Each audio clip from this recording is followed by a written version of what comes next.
Yo guys, what is up? It's your boy TRUEDBZ back with another discussion video, and today I'm going to be talking about the current meta of Dragon Ball FighterZ, how I believe it will be going in the future, the characters that fit in the meta, and the pros and cons of the meta. To begin, we have to define what meta means. Meta is the most effective tactic/strategy used to achieve victory. For example, the meta for assists back in Season 2 was beam assist plus neutral/block stun. The best examples were Super Saiyan Goku and GT Goku, and Gotenks and Yamcha. In terms of characters outright, Gotenks, Bardock, Adult Gohan, and GT Goku ruled the game at the time. So what about Dragon Ball FighterZ right now? The meta currently is the most diverse the game has ever been.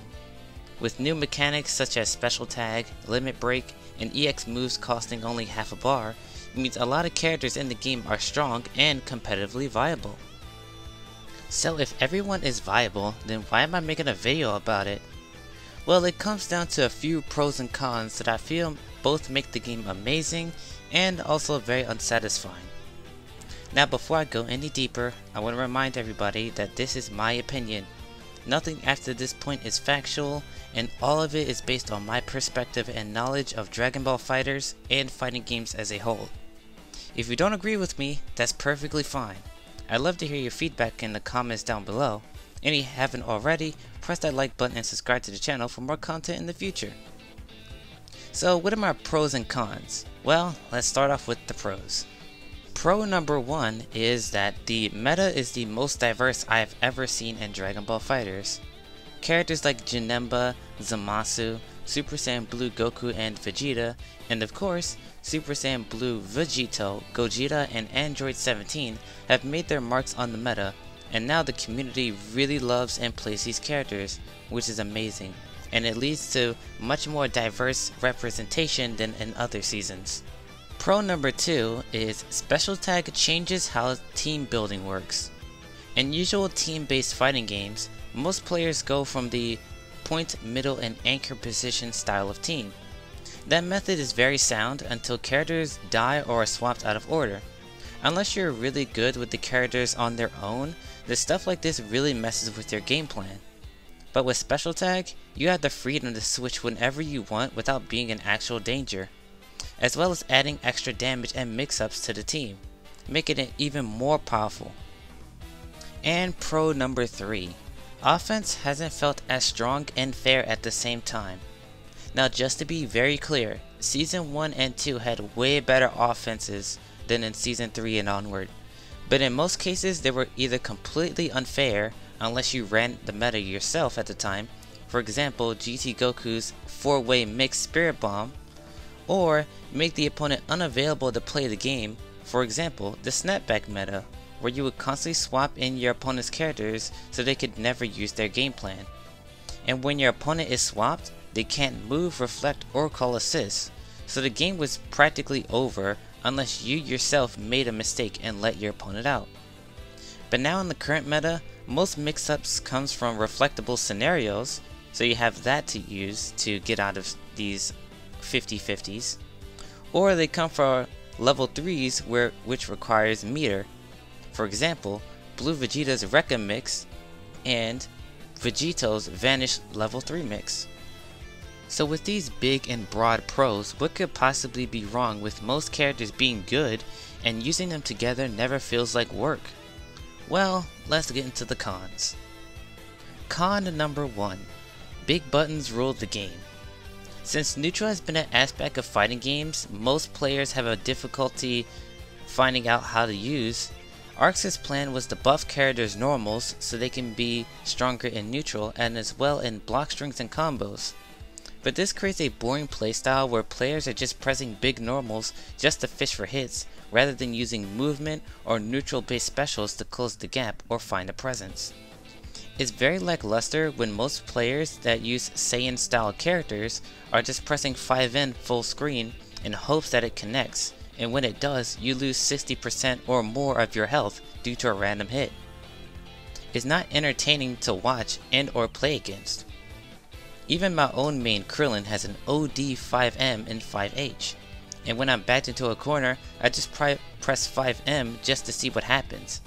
I barely use his Ki Blast, mostly because of the bad recovery, but since he has big normals, and when I get a hit, the opponent dies, what else is the point of using them?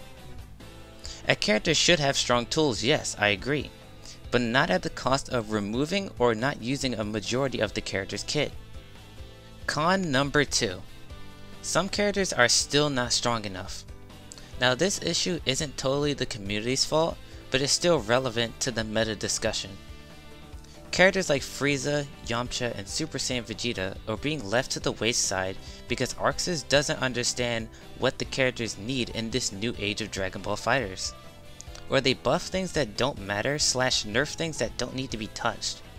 For example, Frieza keeps getting buffed, in quotation marks, to his normals, but that's not his issue. His problem mostly comes from how he affects the team, which is very little. And so, since characters like them still exist and aren't strong enough in the current meta, the community has no reason to explore them or push them to new heights. And finally, con number 3. Now this one might be the most controversial hot take that I'm going to be saying in this video, but just a reminder that everything in here is my opinion. If you disagree, then that's fine, but this is purely how I feel about the meta and how I don't like where this game is going. So let's get going. So number 3 is defensive assists are back and better than ever. Back in seasons 1 and 2, DP assists were very valuable to a team because you could bait your opponent to do something and always count on your assist to both cover yourself and beat your opponent's options. And this with Super Dash caused very insane mix-up potential. Characters like Teen Gohan and Adult Gohan were kings of this team build. But now defensive assists are so much stronger, yet the ones that aren't being used are the DPs. Now defensive assists have changed from close quarters baiting with an assist with a specific function, has now been turned into giant projectiles with fast startup, or barriers. Examples being Super Saiyan Blue Gogeta's A assist, Android 17's A assist, Janemba's A assist, Z Broly's A assist, and probably the best one out of them all, Super Saiyan Blue Vegeto's A assist. Probably the best assist in the game, if you ask me. Why do I have a problem with this?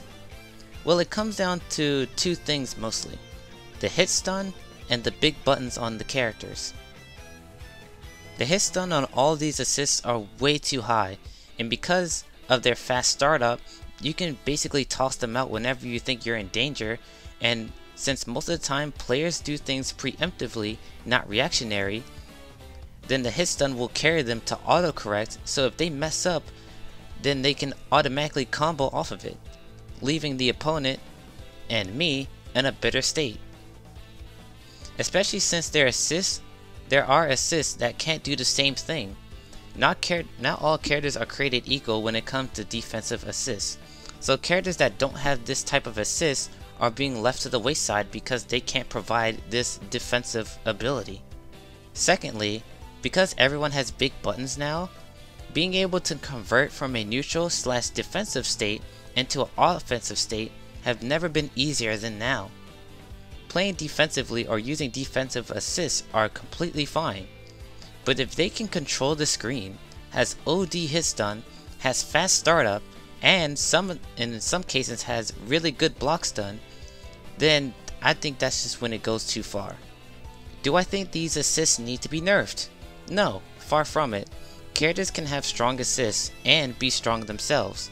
My issue is that some characters don't have these types of assists at all. So if you want to play this with other characters, then you really don't have an option but to play these characters. And since the meta is being transformed into more of a defensive style play while also having damage up the wazoo, it's like if you make one single mistake, you're gonna die no matter what the starter is. So having all these assists, not only be able to cover your opponent, but also if you mess up, your assist will cover you with OD amounts of hit stun, and you can basically combo from anywhere on screen. Back then when DP assists were used, the hit stun was good, but you had to be in your opponent's range to actually combo off of it. You're not calling a DP assist full screen and comboing off of it, but with Vegito A assist, you're doing that. Janemba's A assist, you're doing that. Gogeta's A assist, you're doing that. So all of these assists not only has really good hit stun and you can combo from any part of the screen, but if you make a mistake as the player and call your assist, you're completely safe and fine.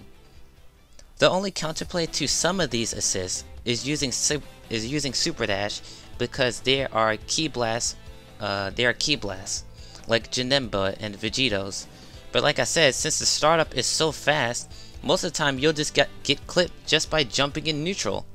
So yeah, that's my whole take on defensive assists. This one was a lot more explicit than my other cons, but this one is really the big reason why I made this video in the first place, but also the biggest, not issue, but the biggest thing I'm worried about when it comes to the future of Dragon Ball. So yeah, that's just how I feel. So that's con number 3. So before I go to my conclusion, I want to talk about 4 groups of characters in Dragon Ball FighterZ. I call them the kings, the comebacks, the solids, and the underrated. The kings include Android 21, Super Saiyan 4 Gogeta, and Z Broly. These characters single-handedly makes teams function. Android's 21's insane level 3 mix give her 4-way high-low and command grab mix. With amazing neutral and a great assist spread, I think she's probably the #1 in the game right now, in my opinion. Super Saiyan 4 Gogeta is the best character in close quarters combat, with big normals and unreactable overhead that's plus on block, and a DP that gives a Dragon Ball with a fast projectile invul tackle that leads into a combo. All the fusion characters have abusive tools, but Super Saiyan 4 Gogeta has the most destructive ones. Z Broly is a god anywhere on screen, with piercing ki blast, fully armored tackle, and a projectile invul ball move for far away, giant normals, unreactable command grab with armor, and almost all of his normals being -3 or less on block, and you got a character that you always have to respect. Next is the comeback characters, such as Zamasu, Android 17, and Super Saiyan Blue Gogeta. These characters, through recent buffs, have become monsters in their own right. Zamasu is a new god of the game. His buffs to his flight make him a threat anywhere. He can escape a lot of scenarios with it, and due to having a built-in dash mechanic, his flight can now mix up even easier now more than ever before. And with his insane damage and normals, he will 2-touch if not 1-touch you, like a god should. Android 17 is the perfect battery character.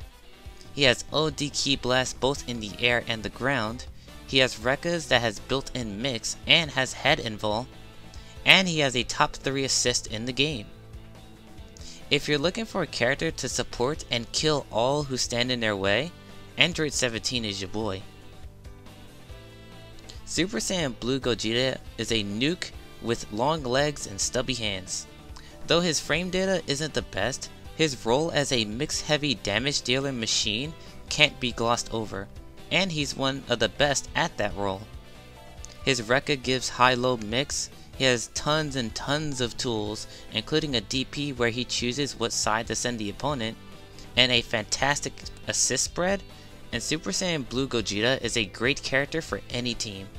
The solids are characters that are really good at the core of Dragon Ball FighterZ and the role that they play on as a team member, such as Base Goku, Android 18, and Cooler. Base Goku is definitely the strongest out of the 3 here, and he's been a major threat since Season 3, and he keeps just getting better and better. With his OD space control with Ki Blast, 2S series, and one of the best beams in the game, he has fantastic neutral and space control. And up close, he has a tackle that travels backwards, he has a unreactable command grab, and a fantastic auto combo. Base Goku is one of the best in the game, and it's easy to see why. Android 18 is a solo character. 18 having 17 calls that negate all neutral is OD. Not only that, but she has a good command grab for close quarters and has a level 3 4-way mix just like Android 21, even though pretty much a worse version, but literally the same thing.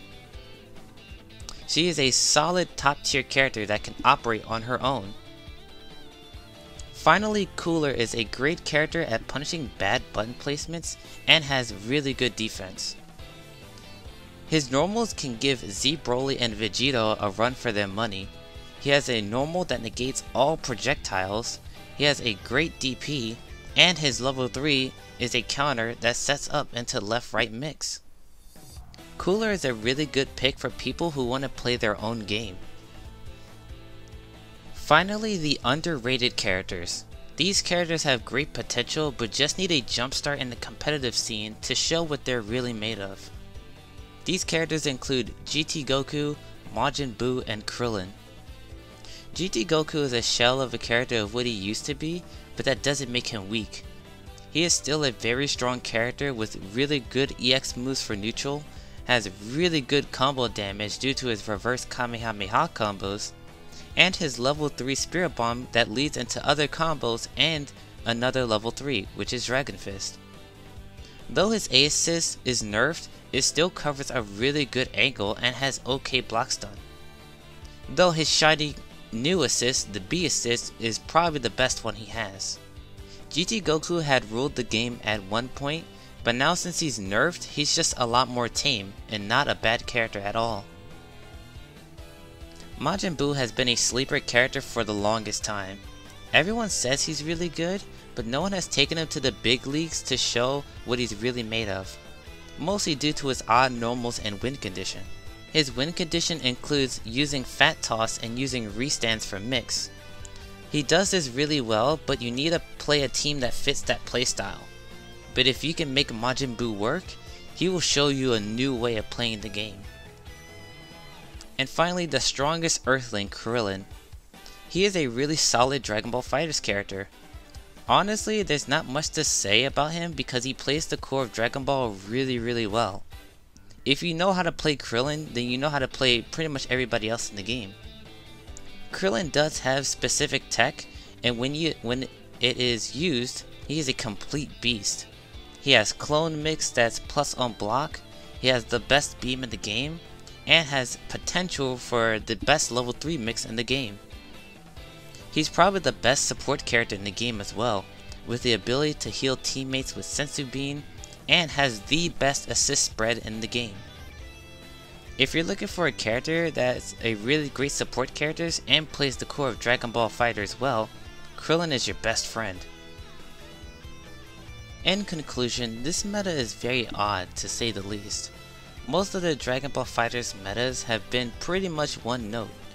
It went from Cell to Bardock to Adult Gohan to Kid Buu to GT Goku to UI Goku, and now from the looks of it, looks like Vegito is taking the stage. The meta going forward scares me due to big normals, ignoring neutral with defensive assist calls, and pretty much everyone having a tackle move into assist to avoid neutral all entirely, or just using 5M into 5M. But for every stale button press, there's always a special tag combo or unique Janemba, Majin Buu, or Nappa player that makes the game feel alive. So that's my thoughts on the current meta of Dragon Ball FighterZ. I hope you guys enjoyed this video, and if you did, press that like button and subscribe to the channel to support me and to make sure I keep doing videos like this in the future. For the third time, just a reminder, everything I've said in this video is purely my opinion about my perspective of Dragon Ball FighterZ. If you guys disagree, or just think I'm wrong, let me know about it in the comment sections down below. I love to hear your thoughts. And with that being said, guys, I really hope you guys enjoyed this video and look forward to more content in the future. I'll see you guys in the next video. Sayonara.